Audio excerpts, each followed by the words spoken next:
tous, bienvenue sur ma chaîne L'Univers de Gondoli. Je suis très contente de vous retrouver aujourd'hui pour la troisième clé de votre délivrance.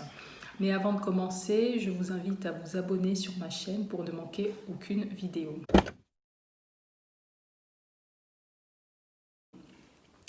Alors aujourd'hui, on va parler de la troisième clé de la délivrance, de votre délivrance. Et pour cela, je vais vous inviter à aller en Éphésiens 6, 10. Et donc Éphésiens 6, 10, en fait, nous parle des armes de Dieu que nous sommes censés revêtir pour justement, comme il est écrit, pouvoir tenir ferme contre les ruses du diable. Et en fait, c'était un passage que je connaissais très bien, donc que je lisais régulièrement.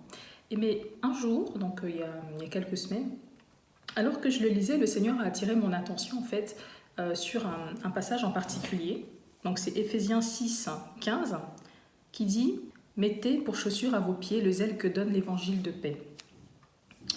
Et j'étais assez choquée en fait. J'étais assez choquée parce que c'est, comme je l'ai dit tout à l'heure, c'est un passage que je lis souvent, que je connais. Et là, c'était comme une révélation. C'est-à-dire que le Seigneur est en train de me dire que pour renverser des situations, pour triompher de nos combats, on doit annoncer la parole de Dieu. Alors, évidemment, c'était une surprise. Et puis, ce que je me suis dit, c'est que finalement, quand on est dans des combats spirituels, lorsque donc on se bat en esprit, souvent, on a tendance tout de suite à se jeter dans la prière et dans le jeûne, mais on ne se revêt pas justement de toutes les armes que Dieu nous donne. Et dans toutes ces armes, donc il y a évidemment les chaussures que donne le zèle de l'évangile, mais il n'y a pas que ça, il y a la ceinture de la vérité, il y a la cuirasse de la justice, il y a le casque du salut, il y a le bouclier de la foi. Mais pour cette fois-ci, le Seigneur avait vraiment attiré mon attention en fait sur de mettre pour chaussure à nos pieds le zèle que donne l'évangile de paix. Et véritablement, c'est ça. C'est-à-dire que je le pense et c'est clair qu'il y a beaucoup de combats spirituels dans lesquels on est engagé, mais en fait on est revêtu que de la moitié, parfois même du tiers des armes qu'on est censé revêtir.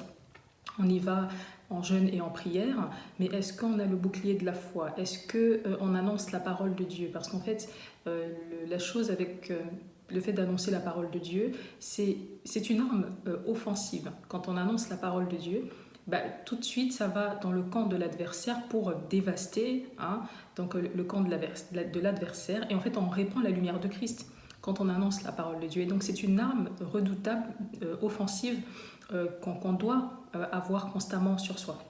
Alors, est-ce que annoncer la parole de Dieu, est-ce que je vous demande de devenir pasteur? Non, pas du tout.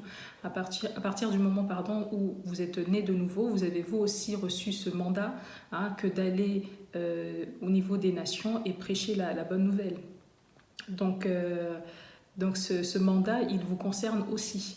Et donc quand vous ne le remplissez pas, et donc forcément, même dans le combat spirituel, même lorsqu'il s'agit de réclamer ce qui vous est dû, c'est difficile parce que vous n'êtes pas revêtu de toutes vos armes. Donc la vidéo d'aujourd'hui a été vraiment très courte. Il faut, je crois, il faut être conscient de ces choses-là.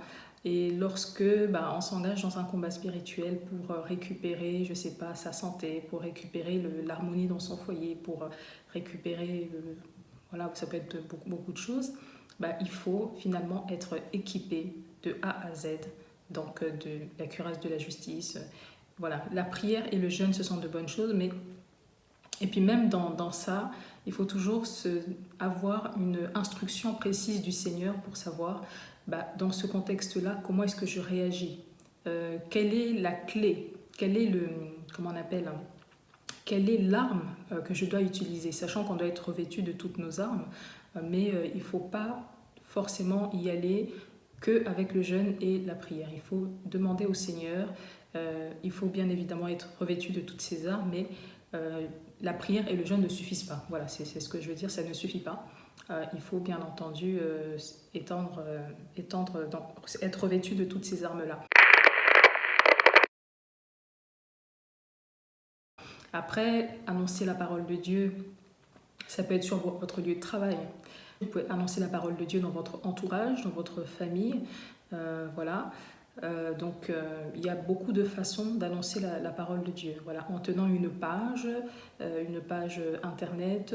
Voilà, donc il y a vraiment beaucoup de moyens aujourd'hui qui sont proposés pour annoncer la parole de Dieu, et on n'est pas obligé d'être pasteur, d'être évangéliste pour le faire. C'est un mandat qui nous est donné à tous et à vous aussi.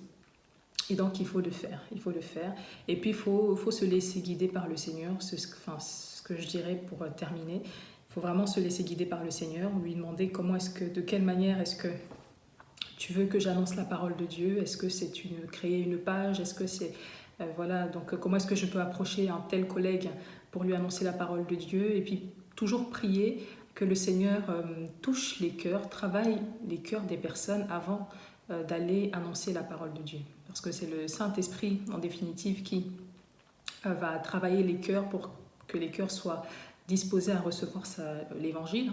Mais ce n'est pas nous, en fait, qui faisons ça. Et donc voilà, donc vraiment associer le Saint-Esprit lorsqu'il s'agit d'annoncer la parole, et il va vous aider. Voilà. Donc c'était une courte vidéo aujourd'hui. C'était vraiment pour vous annoncer cette troisième clé à ne pas négliger. Annoncer la parole de Dieu et appliquer. Donc répondez au mandat divin qui est d'aller dans le monde et annoncer la parole de Dieu aux nations. Voilà. Je vous dis merci de m'avoir suivi et à très bientôt. Ciao.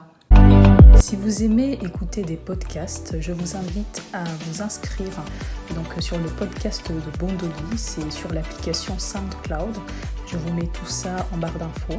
Et donc régulièrement, je poste des podcasts sur divers sujets que je n'aborde pas sur mes autres médias sociaux, donc que ce soit Facebook ou Twitter ou Instagram, mais uniquement en podcast. Donc je vous invite vraiment à vous abonner sur ma page SoundCloud.